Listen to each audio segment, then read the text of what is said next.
I'll call the meeting to order. Say the Pledge of Allegiance. I pledge allegiance to the flag of the United States of America and to the republic for which it stands, one nation, under God, indivisible, with liberty and justice for all.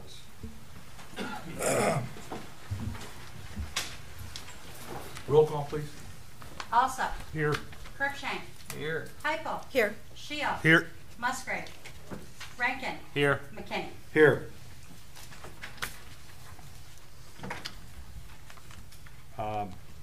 Is this the point at which we excuse Councilwoman Musgrave? She's phoned in or made contact with me that she couldn't make it tonight. I'll make a motion to excuse Ms. Musgrave. Support. Motion support. Roll call vote. Cruikshank. Yes. Heupel. Yes. Shield. Yes. Rankin. Here. Alsop. Sorry. Yes. McKinney. Yes. Motion carried. Consent agenda. All items of the consent agenda are considered to be routine and non-controversial by the Village Council and will be approved by one motion.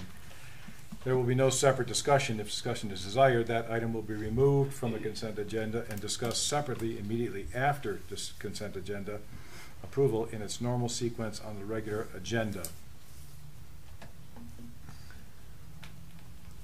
Makes a motion that we approve the agenda as presented. Support. Motion and support. Any further discussion? Hearing none. Roll call, please. Heupel. Yes. Shield. Yes. Rankin. Yes. Alsop. Yes. Cruikshank. Yes. McKinney. Yes. Motion carried. Public comment. Members of the public can address council once recognized by the chairperson. Comments are limited to a maximum of 4 minutes. Council may extend this time by up to an additional 4 minutes by a majority vote.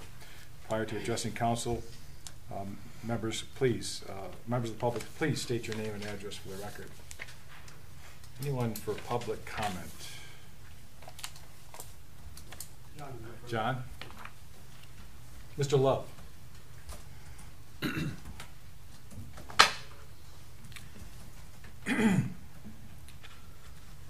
I'll give you a couple of copies of this.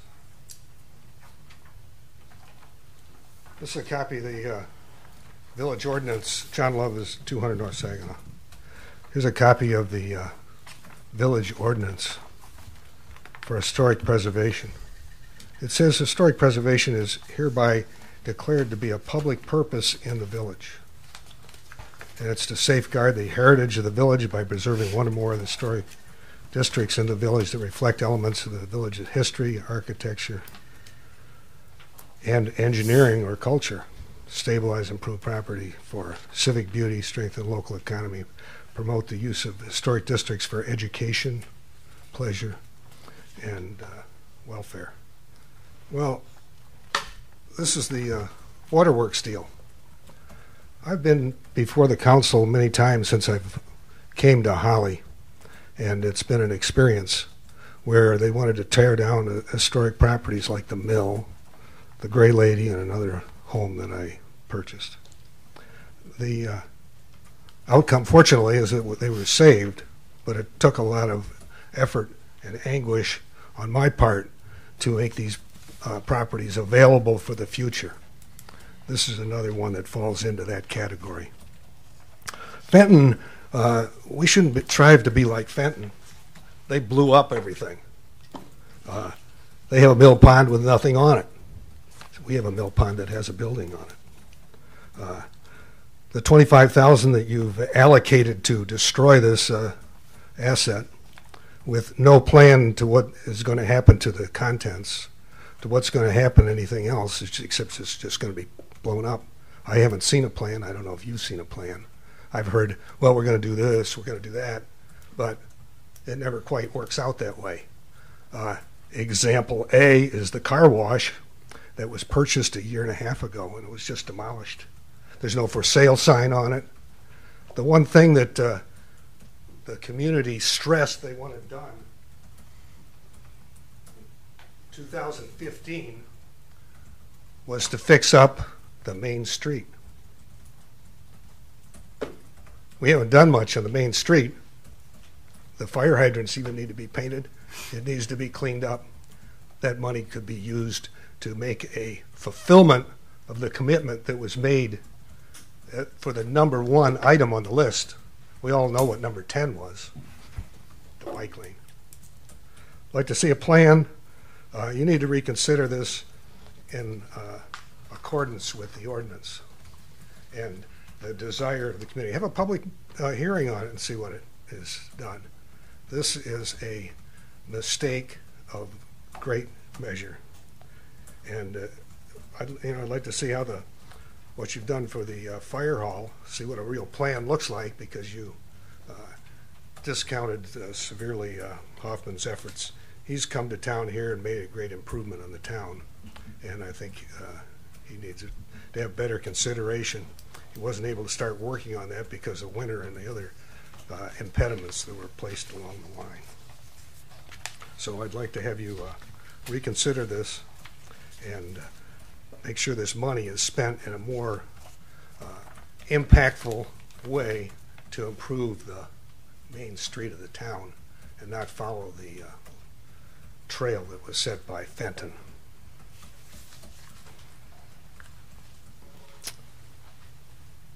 Thank you, Mr. Love. Any further public comments? Tony? Unfortunately, I have time to make 1 copy, so I'm going to slip this to you, sir. Okay. Just so everybody knows, excuse me. Tony Engelberg, 115 Cogshall. I provided President McKinney with a copy of the Township Parks budget as submitted to the Township of Holly, and as well as documentation regarding the village connection with the Carl Richter's Community Center, because he wasn't here. Before I go off on my rant, or what I have to say, I want to touch on a couple things. First of all, I want to wish Chris and Nicole happy wedded nuptials. And since she's not here, I really want to wish Debbie and Gary Musgrave all of my best for all of the stuff that goes on in this village. That what they're dealing with right now is what life's really about. So, moving on. I'm here tonight to educate the community about how parks are funded and how tax dollars are spent. Currently, everyone in the village and township pays $0.5 million to parks. 100% of that money goes to 2 parks, the Beach and Sorensen. Not 1 dime of it goes to the 5 village parks or to the farmstead. So $140,000 of our tax dollars, according to the budget submitted, go to fund a $180,000 budget for those 2 parks. Out of that $180,000, $106,400 goes to pay salary and benefits, including a mobile phone that costs $1,440 and $2,000 for gas and mileage, in addition to phone and mileage that are paid for by the village for the Carl Richter Community Center. According to the Township Parks website, the parks have only 2 employees listed, the director and a program coordinator who happens by coincidence to be the director's college student daughter. If there are more employees, they are not listed. There are 6 board members listed, but there is no listing in the budget for whatever stipend they receive.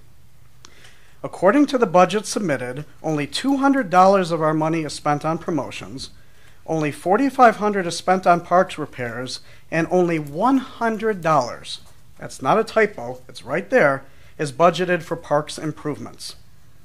The football program shows a $5,000 loss of income. Meanwhile, a second youth league is formed in Holly. According to the budget submitted, there's a $3,000 loss in park lease rentals. According to the budget submitted, there have been no grant monies received in either the current budget or previous, although I saw on Facebook magically today the football program apparently got some new equipment thanks to grants. It's not listed there. It should be interesting to note for taxpayers that until last year, members of the Parks Board voted at the end of the year to give the director any unused money as a bonus rather than putting it into parks improvements. Get that, they took our tax dollars and rather than putting them to public use, they lined the pockets of our park employees. Meanwhile, we have a personal camper parked in Sorensen Park, which is technically in the village, that is being used as sleeping quarters, and we have a $2,000 lawnmower sitting outside unchained waiting to be stolen. Now, the reason I'm here to talk to you guys about village stuff, you guys entered into an agreement with the Township Parks and the KRCC director that stated that 20% of revenue she earned was to be given to the parks. That was part of the reason she came here asking for a raise last year. According to that budget, last year and this year, there is $0 been given to this village as part of the parks budget. If it's there hidden under one of those line items, I don't know. But if you look at that budget, Mr. McKenna, you're an attorney, there's nothing there. We can't read budgets. That's part of going to law school. Well, sure. Oh, no, I got Many of my colleagues are CPAs and right. others. But the budget spells, there's lines for every way they're saying they have money. I'm assuming you guys have been writing it. Somebody is writing a check to the township parks. Where is it listed in the revenue? It's not there. So I know I'm going to get accused of having an axe to grind and all sorts of other stuff. But everything I've said today can be backed up by facts, and everything I've said elsewhere, though sometimes harsh, is simply my opinion of how our tax dollars are being spent and how I feel that our parks system could be done better. What I would like to see this board do as I wrap up is reach out and work with the township parks. I am sure Chris Rankin and his board have done an amazing job with our 5 parks, getting very little money in comparison. I would like to see one large parks authority to govern all of our parks in the village and the township. We don't need 3 separate entities in a community of our size governing our parks. Right now, we have the township dealing with the farmstead, we have the village board dealing with the 5 parks, and then we have $180,000 going to the township to manage 2 parks. It's just not good government. That's all. Thank you. Thank you. Debbie, I'm going to make this available to you. You can make it available to Thank you. any further public comment? Yes, ma'am.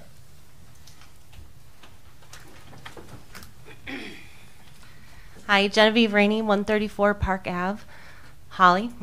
I was just coming here today to defend some things that Tony has said online. I've lived in Holly off and on for 28 years. I was born and raised in Holly. There was things that I had no idea. I didn't even know that the township parks had a budget. I thought they operated like the village parks and, you know, were funded by volunteers until he brought the information to light.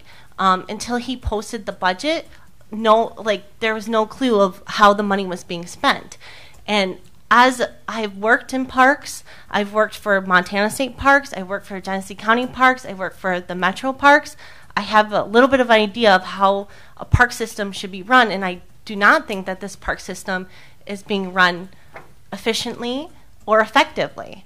And I also wanted to say, I don't have anything personally against you or against Tony, but I thought that your comment was inappropriate on the Facebook page. The fact that you stated who you were, the committees that you were in, and basically told the public that we couldn't make comments or that the Facebook comments should be shut down, I thought was really inappropriate. I've worked for the government. I was a cadet. I worked for AmeriCorps. I worked for several different government agencies as a parks employee, and you never ever go on to a public board like that and state who you are and your authority and then tell the public an opinion like that. That's not an appropriate way to use your authority. So I just wanted to say that as well. Thank you. Thank you. Any further public comment? Seeing none, hearing none, we'll go on to old business. There is no old business. We'll go on to new business. Study session, presentation from the Independent Citizens Committee on marijuana. Anything before Mr. Mishler? Yes, thank you, Mr. President. So last year, the council voted to place a moratorium on the issue of medical marijuana or cannabis discussions or action for 1 year. That 1 year time period is up next month. And so the council also had made provision for a special committee to be formed to study the issue and ultimately to issue a report or make recommendations to council.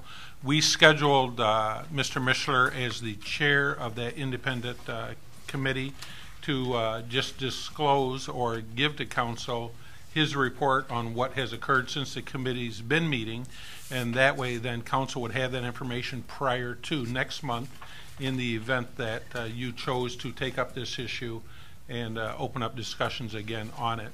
So tonight is not a night that is meant for council to take action or even to become involved in discussion.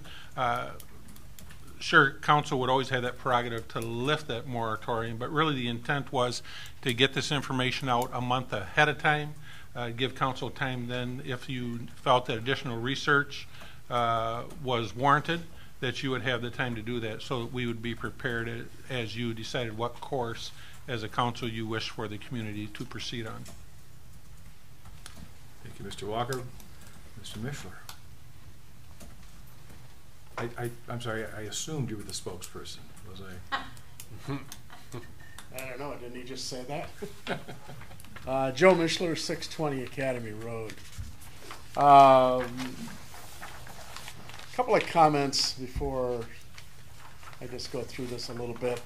First off, this was sort of difficult. I've been on a couple of other commissions, and I guess I'm putting my name on there that I've been on other commissions and elected officials and all that, and I thought it would be fairly easy to have an independent commission, and what I discovered is that this is a very controversial issue. Yeah, you can underline the word controversial. Is when I talked to a large number of people over the course of 3 or 4 months trying to put a group together, and I found that a lot of people, they might have a comment, they might have an opinion, they didn't want to set on any kind of commission, committee, organization whatsoever, and that included business people whom I invited and actually talked with and did all that kind of stuff, which was sort of kind of made it interesting. As one person pointed out to me, and it was pointed out to me many other times, well, you know, marijuana is federally illegal. It's not seeming to stop states or other people from making it available in their communities. So going on that premise, a lot of people were a bit gun shy. People would come to one meeting and then they would not come back to the next meeting, even though right at the very beginning we were very open. Nobody was attacked. Nobody's one opinion was more important than anybody else's opinion.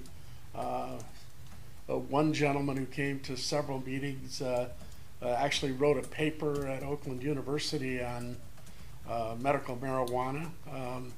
He gave us the paper and presented the paper, and we had a really great discussion. But getting people to stay and getting people to come back, and even people who were invited didn't show up. So I'm presenting that to you just so you understand, and I think all of you do understand that it's a really controversial subject. That's an understatement. So we looked at it, and the report you got here, these are just, we sat down and over the last, I don't know, 3 or 4 weeks we tried to put this together. Ina Golden is actually the one who typed all this up, but there were several of us who sat down and, okay, what are we going to do? And basically, in front of you, we took the most relevant parts. What's probably the most important thing to consider? And we discovered several things. First off, yes, it's illegal at the federal level. And yes, medical marijuana is legal in the state of Michigan. Beyond all that, there's great confusion. If you look at all the evidence on any side, there is great confusion over the laws and the rules and the restrictions. And as we learned from the LARA, which is the Licensing and Regulatory Agency, they're still working on a lot of the rules and regulations, even pertaining to medical marijuana and pertaining to all aspects of it. And I found that kind of interesting. If you had an election and you made it legal, it would seem that they would have gotten the rules established and things would have been clarified and all that kind of stuff. But what we discovered is that's not what happened. So it's a continuing I would say it's a work in progress. That's a way to put it. We also we looked at a number of different communities. Some of them are listed in here. We did a lot of research. You can, at the back of this is a list of resources that we did look at, and we also in here we have the location of a lot of different where you can buy medical marijuana. And I think there's a map in here, and we didn't. Not all the places in the region are listed here, but these are the ones that just appeared on the map.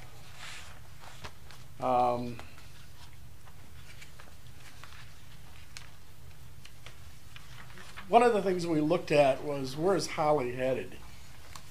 What is Holly really all about? And I would say in the last 10 or 15 years, this community has made great progress. I don't think I've seen the downtown flourishing this much since I started teaching here in '72. There was a time when there were a lot of empty buildings and all of that kind of stuff. But now it's flourishing. The other thing that's happening in the area is that the number of housing permits and building permits and all of that kind of stuff is radically up over what it was 4 or 5 years ago. So we looked at all of that, and in putting this together, we discovered that, first off, we don't have anything against medical marijuana. I don't think anybody on the committee in any sense that medical marijuana itself is not an issue. What's an issue is the facilities and what you put in your community. That's the issue, and how you regulate them. And if you look around the area, you can start with Commerce Township. You can look at Waterford. You can look at White Lake. You can look at Burton. You can look at Davison. You can look at Mount Morris. You can look at Chesaning. And you can see that there is no consistency anywhere. No consistency in terms of the number of facilities of any kind that can go any place. There's no consistency in terms of where they're located. Some are located right in downtown areas. Some are located outside of downtown areas. So the consistency doesn't really exist. The consistency is that they exist in some areas, but there's no, there's no rules, or the rules seem to be all over the place.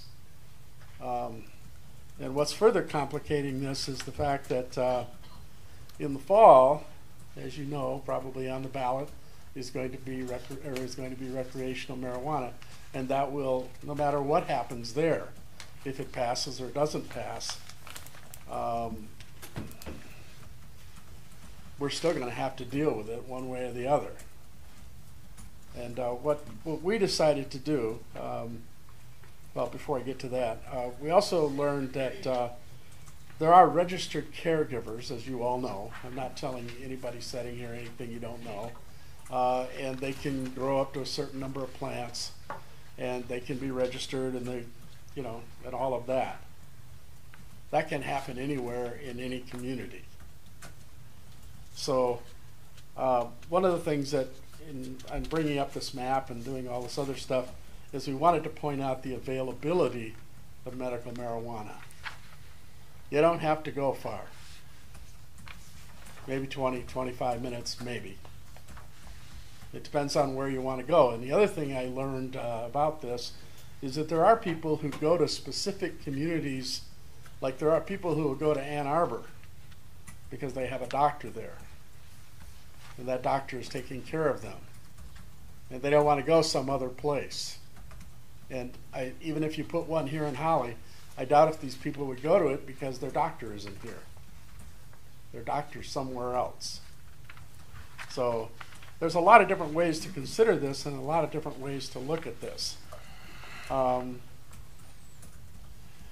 other thing we discovered is that I know in the very beginning, in some of the opening sessions here, there was a lot of talk about how much money you're going to get. Okay, from what it appears on the record is that some communities got some of the money, some communities haven't gotten any money yet, other communities have gotten maybe 50% or 60% of the money that allegedly was supposed to happen because they passed ordinances to allow these facilities in. It seems that there are two big winners here.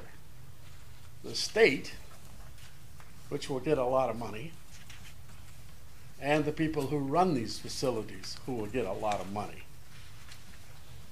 What doesn't happen, and appears to be all over the place, is what local governments get. Now, I know someone said here at one of these hearings, oh, you're going to get $5,000. I was thinking about this, $5,000. Wow. Really? What would $5,000 do in the village of Holly? Probably not anywhere near what we need. So that what you get back from allowing this is up for grabs. Now, I think this is kind of strange because this is an $800 to $1 billion business a year. And if that's all a community is going to get is $5,000, really? I would expect a whole lot more. But that's what was stated here by the people who were promoting the ordinance. So we looked at, what would be the negative impact, and that seemed to be the biggest thing. And one of the negative impacts is the impact on youth. And I know there's all kinds of studies out there. There's all kinds of studies on both sides of the issue. But having taught in the public schools for a long time, and having taught here during the 1970s, I can tell you straight up that marijuana has a distinct impact on youth. And it may be a whole lot different than the impact that it has on adults. And I'm speaking from personal experience in the classroom, being on the front line of that for quite a long time. So that's one of the things we looked at. We also looked on how would one of these facilities or a number of these facilities impact the positive progress of our community. And we feel that's a negative.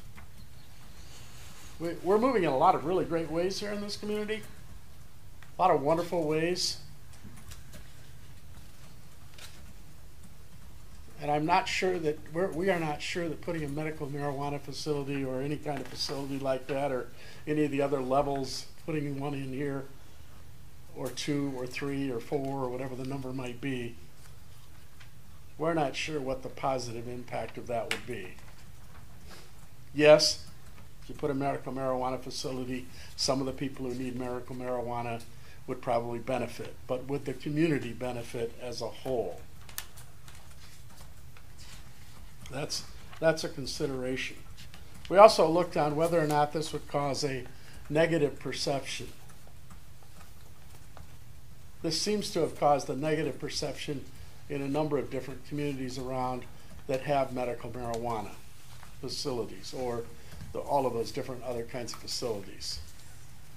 There seems to be a perception when you look at their community that they're not really interested in promoting their community, and that would affect a number of things. And again, a lot of this is debatable.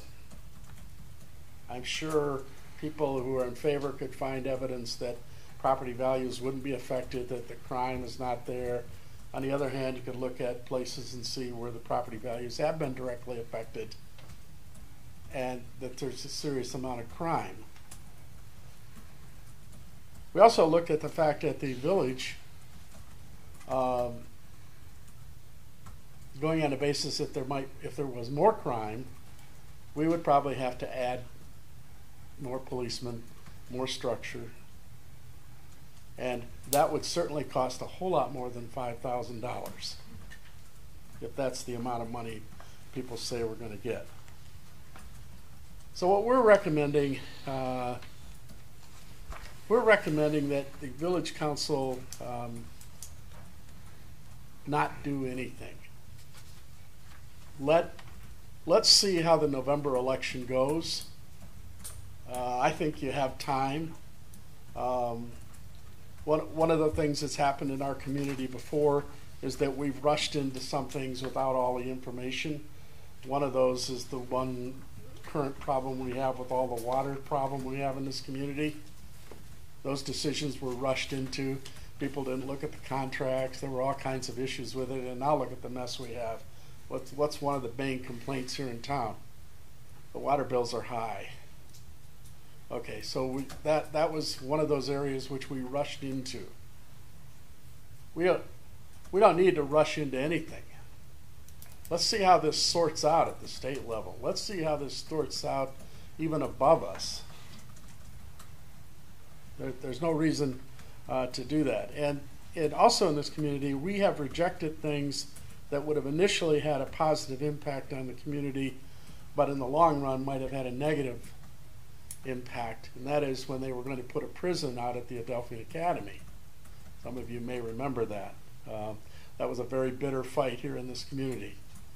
And we rejected it. Now that was really tough to do because that was a lot of jobs. That was a lot of jobs. But apparently the lot of jobs and the amount of money that it would bring in did not overshadow the negative impact that having a prison right out your back door would have. So we are recommending that you not do anything, that you let it get sorted out at the state level. See where they're going to go first. Because right now, the way the laws are written or not written or poorly written or however you want to say it, this is just a minefield for lawsuits and litigation. Because right now, if you vote to put in 4 medical facilities, okay, let's just say you're going to put in 4. What happens if 8 apply? Well, you can say right off the bat, well, 4 of them aren't going to get it. Well, if you're those 4 and there's a lot of money involved, you might be looking at litigation. You might just say things like, well, okay, they didn't like us. Let's take them to court. There's a lot of money here. A lot of money. So we recommend that you hold off, that you don't do anything. Give it some time to sort itself out. That's basically where we're at. I think the report sort of speaks for itself. Can I entertain questions, or is that a no-no? No, I mean, I think if council has any questions regarding your report, I think that's fine. But as far as deliberations or decisions, they would not be able to do that without further action. Any questions of council members of Mr. Mixler? Just a couple. Marijuana being legal at the federal level, they have the Cole memo which protected them, the states that already do it, and we also have the 10th Amendment which allows states' rights to have what they want. There are more states that have marijuana, either medical or recreational, than do not. There's only about 5 states that don't have any law. A G7 country, Canada, just did a recreational legalization on that. And so we also have to think about what's going to happen, because right now they have a drinking age of 19. What do most of our 19-year-old kids do? They hoof it over the border to go get a cocktail, and then they drive an hour back. That's also something to consider. You said the states have suffered negative effects and impact on youth. Hold on, please. You said impact on youth. I'm not sure which study you're using, but I have the actual reports from Washington and Colorado, and here are just a couple of the contributors of those official reports. The Association of Washington Cities, Bellevue Police Department, Bellingham, Seattle Finance Services, the DEA, the Law Enforcement Task Force, Municipal Research Centers, the Narcotics Task Force, Pierce County Sheriff's Offices, Washington Alcohol and Abuse Institute, the Washington Department of Agriculture, the Department of Health, the Department of Revenue, Social Services, Public Policy. All of these have concurrently said 0 youth impact. These are all federal? This is at the state level. This is at the state These level. are at the state level. Yes, Okay. so this is the official But they're report. not federal.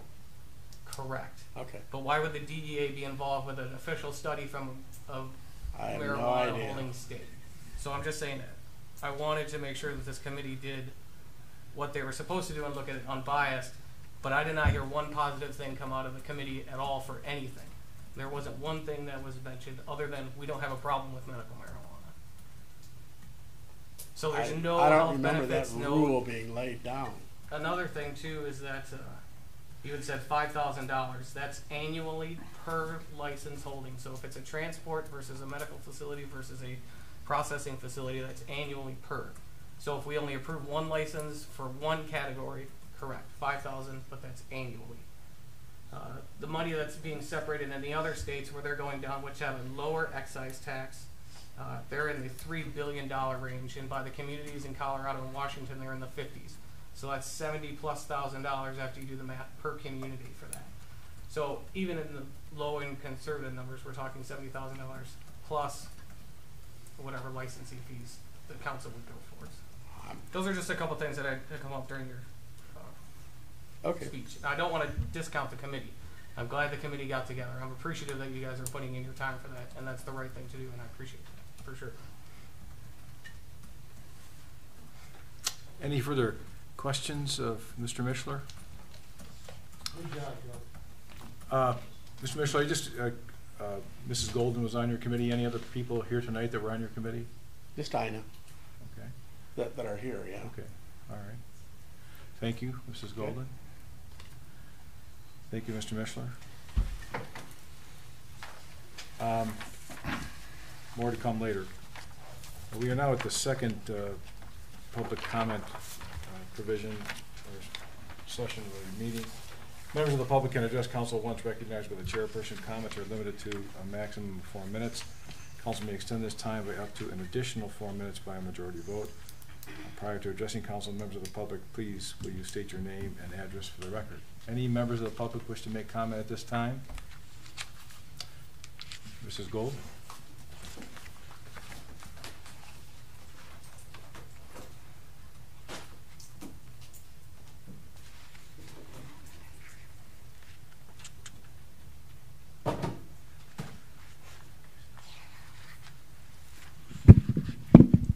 Ina Golden, 11705 Hidden Valley Trail. Yes, I spent a lot of time and a lot of energy on this, and if you will like to look at the references, the 5 pages of references, the 125 resources that are in this little file right here, I have color-coded them. And they are from economics, opioids, crime, planning, youth, and environmental concerns. I have not just looked at the negative things, but I have also looked at the positive things as well. And you will see that there are resources from Leafy and High Times and Green. And as you know, my background is as a registered nurse. And in looking at different things, the Emergency Nurses Association, the School Nurses Association, the American Nurses Association, and yesterday in my American Journal of Nursing, it also came out to say that this is not good for youth at all, and they're looking at the mental health problems that youth have and the brain development that they have. And so in addition to looking at Mr. Cruikshank's articles, I'd like you to read these and vet them very well and look to see who sponsors the research that they've done, who has paid for it, and see also when you look at different doctors and different people who have done it, what is their background and whom do they work for. Thank you. Thank you. Any further public comment at this time? Mr. Mishler?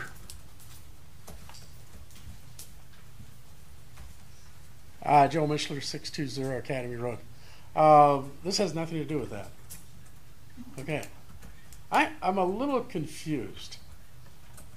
A couple people got up here and talked about township, township, township, township, township, township.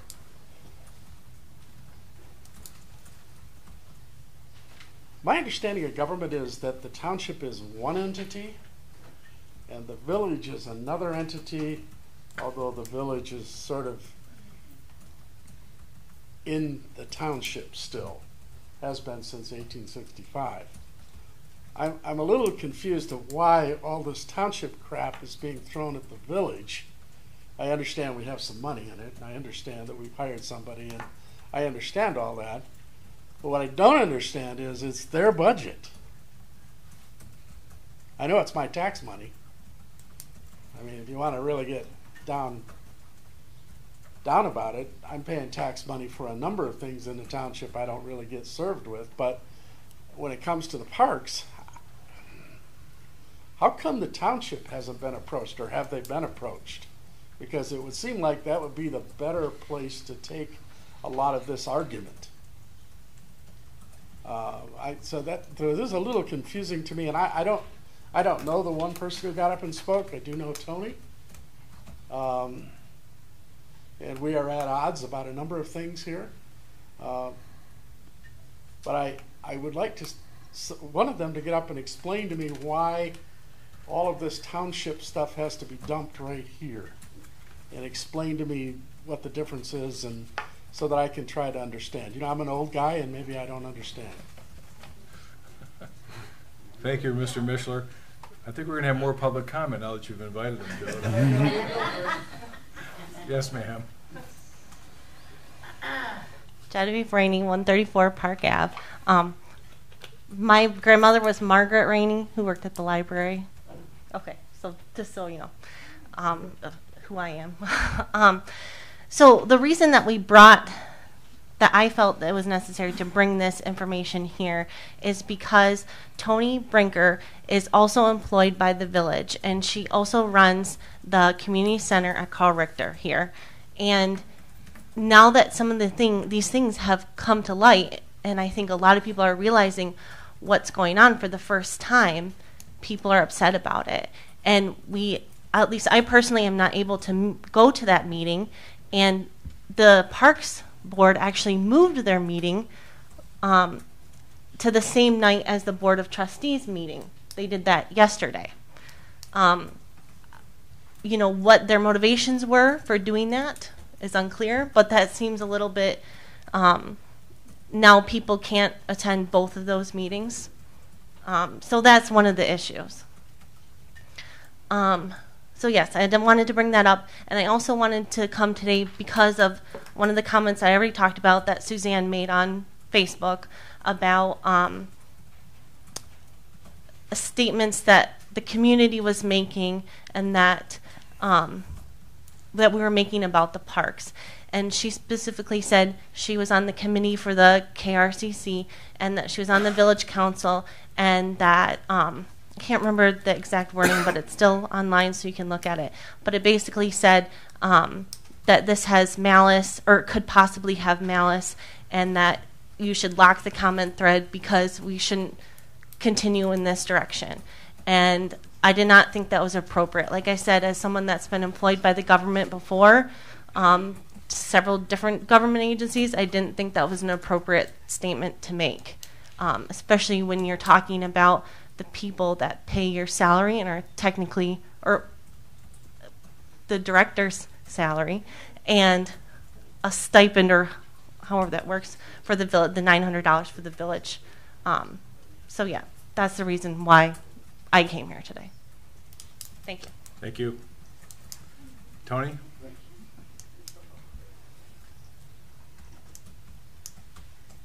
Okay.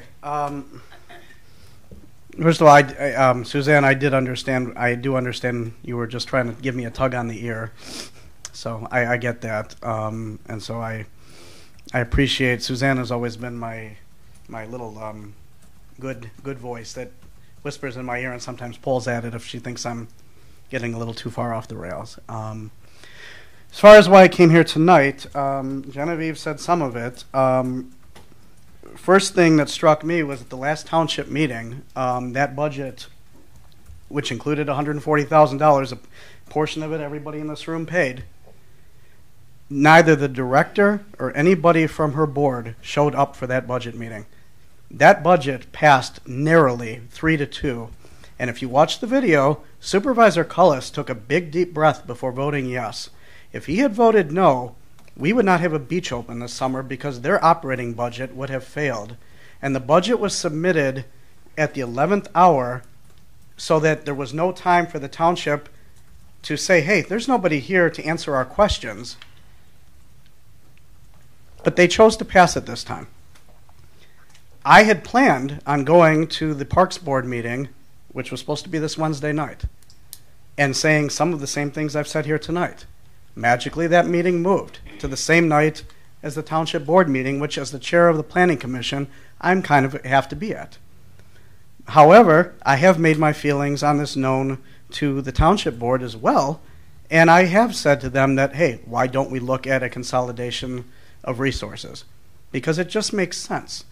You know, people can claim I've got these axes to grind and all of that. Let's knock that off and just look at what is going on and say, does spending $180,000 on 2 parks out of 8 make sense? If the answer is yes, great. I don't happen to think so. I bet there's a lot of people in the community who are now realizing that their tax money doesn't evenly get spread out. The village parks look terrific. And they're done on a shoestring budget with blood, sweat, and tears. And they need to be commended for that. There is no reason they shouldn't be able to get some of this tax money, except for the fact that right now, the way it's set up, they can't. So it is important for this board to work together with the Township Board and with the township, since they own the farmstead now, and let's get some community growth working together and put our money together in the best way possible. The reason I'm throwing this in your guys' lap as far as this Carl Richter money goes is it's a simple question. Where is that money?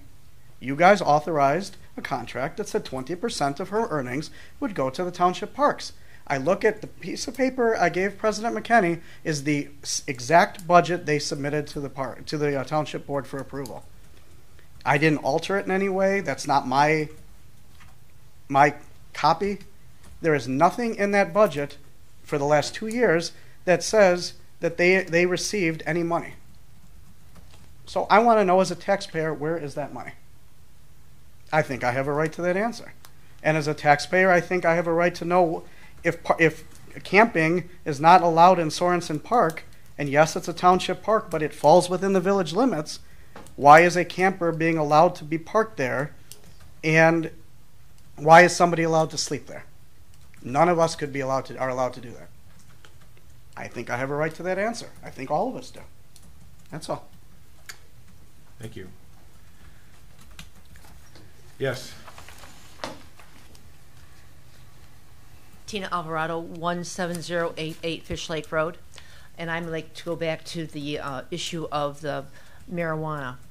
Last year I was at this same room as we heard from Holly Area Community Coalition, Nick Klemp, and also our Chief of Police, Chief Story. And these two entities advised this board, it was their opinion, that this board would not allow any marijuana facilities in the village of Holly. And they're looking at it, they're not looking at money at all. They're looking at our most valuable resource, and that is our youth. I don't think it takes any great intellect to realize that once you make something legal, once you make something more accessible, it's more easily put into or gets into young people's hands. And marijuana, just like alcohol, is very, very dangerous in young people's hands. And I would encourage this council, doesn't matter what Fenton does or Linden or the rest of the communities, because it's not always easy to do the right thing for your own community. And I hope the village considers their youth above monetary gain. Thank you. Thank you, Tina. Any further public comments? Hearing none, seeing none, we'll go on to reports. Mr. Walker? Yes, thank you. In previous meeting, we spoke about the Holly Hills community and the water issues and the discussions that have been occurring in the community, and there was some discussion about the village engaging in discussion with the developers of the proposed community to see if there's any interest in connecting to the village's water system.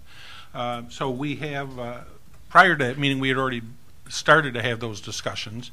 We have continued those. We have requested a meeting. We have not received a confirmation yet, but indications are that we will have a sit-down meeting to discuss those possibilities. In addition, I contacted the MDEQ to speak with them about conditions and process for the village extending those services to that community. And so we've had those preliminary discussions also.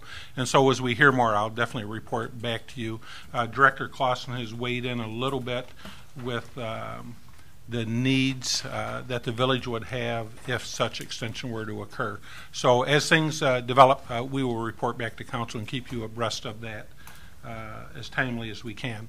In relation to the Waterworks building, we have ordered environmental testing. In fact, we did so after the last meeting. We are waiting for that testing to be completed. Once the testing is completed, they do asbestos as well as lead-based paint testing. Then we have to furnish a 10-day notice to the MDEQ in the state of Michigan before any demolition process can continue. So we also received 2 phone calls from the MDEQ today that were generated when they had received telephone calls stating that we had already began the demolition process, which of course is not true. And in my discussions with the MDEQ, just so that council is aware, there are no permits that are required from the village or anybody performing demolition on behalf of the village, as long as the foundation is not removed in that building. So everything above the foundation can be removed. No permits required from the state. We will keep in contact with them, though, just from a communications basis. We are in the process, I think, as Director Clausen talked at the last meeting, of renewing our soil erosion permit with the Water Resource Commission. That's a little different permit, but that is the permit that's required from an outside agency, and so we will stay on that. There was some brief discussion tonight regarding Carl Richter Community Center payments to the township. We, in fact, do make payments and have made payments as required. We don't have anything to do with the township budget. So really, for anybody to come here and ask for this council or this administration to tell them what happened to money once it was sent to the township parks, we have no idea. That's not our function. They operate on a different budget than ours, so totally separate 100%. So just so you know that.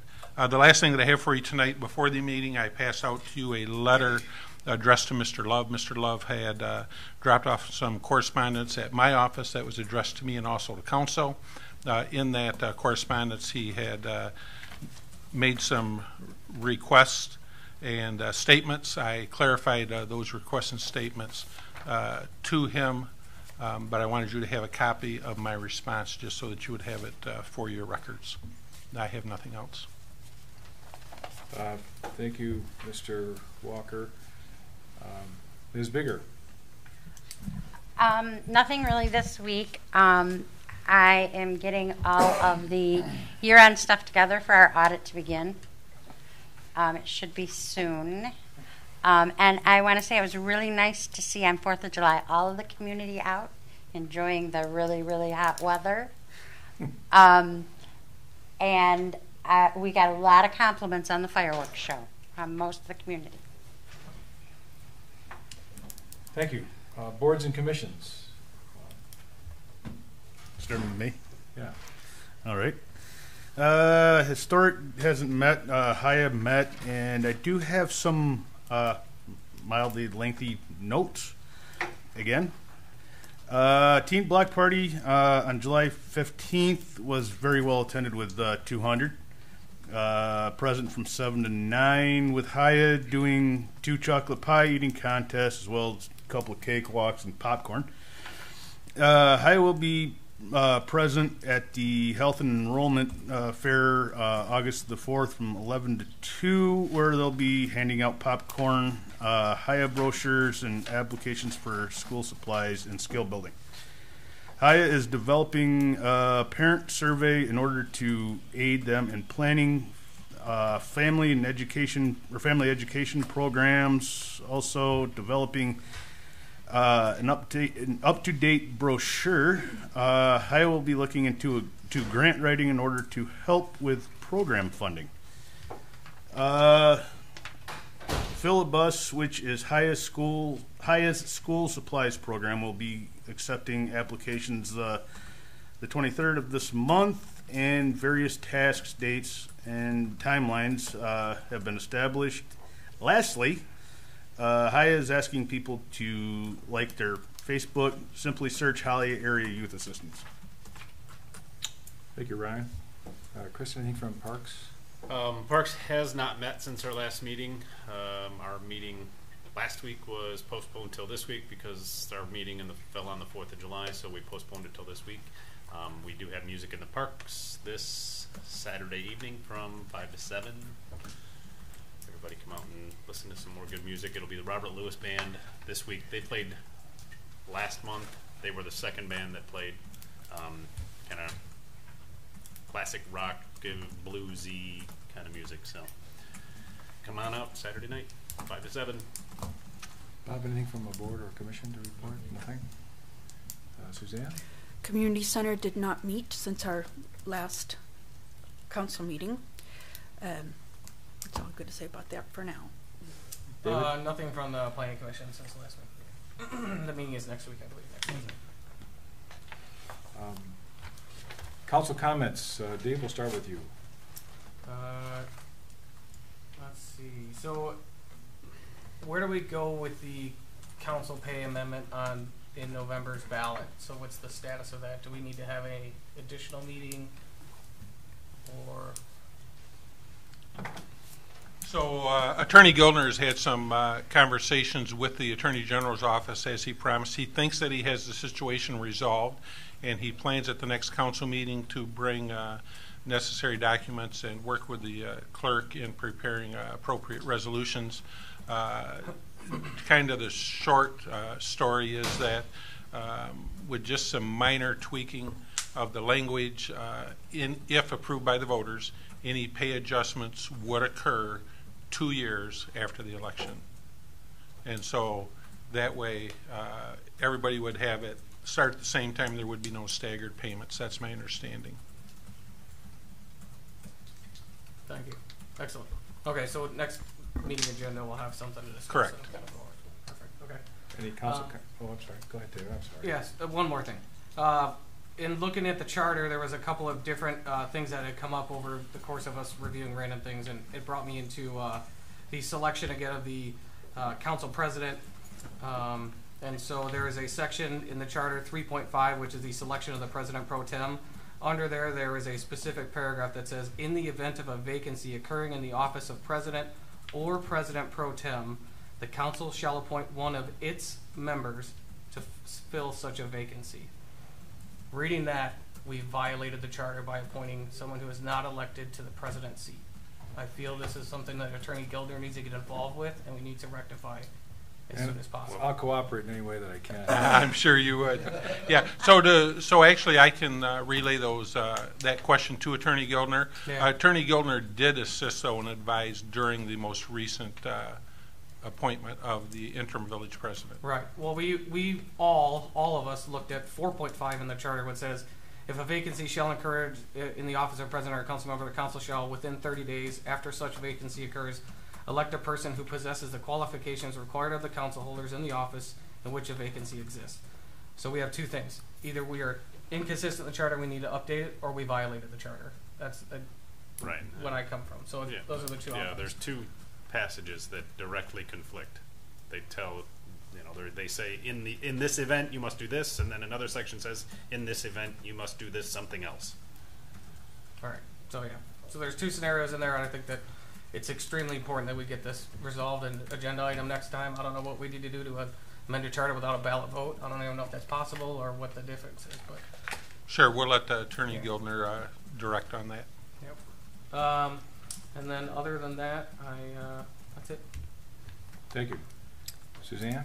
I would like to follow up on an email I received from merchants downtown asking for update on progress of the car show.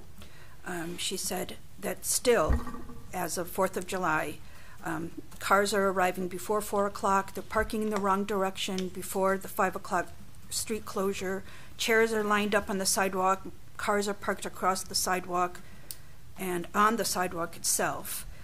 She's saying that the merchants are not against the car cruise or any other event. What they're concerned about is that the street closings, they cannot financially afford to have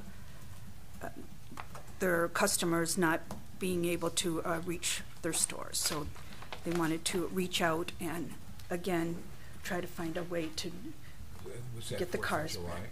Yes. Nobody was open. We the only ones there. She said she wasn't there for 4th of July, but everything is happening since then. Every Wednesday, and yeah. Yeah, I'll have to go. You tell me, I'll go see her in Pouch. Okay, I'll give you this email so you can see that. Okay. And then the other comment is addressing the village and the community center director. As a private citizen, I rarely get involved in conversations on Facebook, but as soon as someone brings up the village or something derogatory about the community center, I feel that in my position, if I say nothing, it's not okay. If I know that things are being said that are not correct, I can't say nothing. The person, Tony, you know, and you even acknowledge that when you go a little bit over the line, I'm here to tell you, ask you to please keep it under control. And it was after 180 comments before I suggested that the original poster consider putting the brakes on the out of control, inflammatory comments that were made. Understand Tony's passion of wanting to educate the community, and Genevieve, I understand wanting to defend Tony. I do it a lot myself. That's, yeah. And that you had no idea until Tony brought it to light on Facebook that the parks were not run efficiently, on and on, the whole thing from his perspective. For me to read it as a private individual, consider the source and move on. As I'm reading it in my village council member and community center advisory board, it's not okay for me to say nothing and pretend like it's okay. It's not. The place to address issues and concerns beyond 180 comments on Facebook is to take it to the place that it can be resolved, and that's Township Parks Board, even if it's on a day that's not convenient. If it's that important, you make it happen. Or you go directly to the director or who's ever in charge. Okay. Thank you. Thank you, Suzanne. Bob, any comments? Yeah, I had the car show on the 4th of July. Not once I was there. We got the VFW, the Mr. and Mrs. Alvarado, cooked the food. Turned out awesome. Not one business was open that I've seen. Nobody supported it at all. And then I want to talk to Chris Rankin. Do you clean up the parks across the street from Bridge and Bacon? That is a village park. Yeah, we had, that was part of our cleanup this year. Yeah. You did the best job. All the years I've been in town, it looks like a country club. Thank you. Awesome. Thank you. It turned out nice. We got and the, thank got you, the Joe, gazebo for your nice painted, report. Thank you, sir. Pretty soon we'll have a sign. Oh, beautiful. Anything further, Bob? No, it's just too nice. Okay. You shame the rest of town. Chris, any comments? I have nothing further. Thanks. And congratulations, Chris. Thank you. I heard the pastor at that wedding was awesome. I did, yeah. I saw that. If I ever get married again. Ryan, any comments? I'm going to echo what Deb said. It was great seeing everybody enjoying the fireworks in one of our parks over the 4th of July. And that's it. Consideration of entering into executive session to discuss employee evaluations. Need a motion and roll call. Motion support, roll call. Make the motion that we enter into executive session, yeah. Support. Support. Motion support, roll call vote, please. Alsop. Yes. Kirkstein. Yes. Heupel. Yes. Shield. Yes. Rankin. Yes. McKinney. Yes. Motion carried.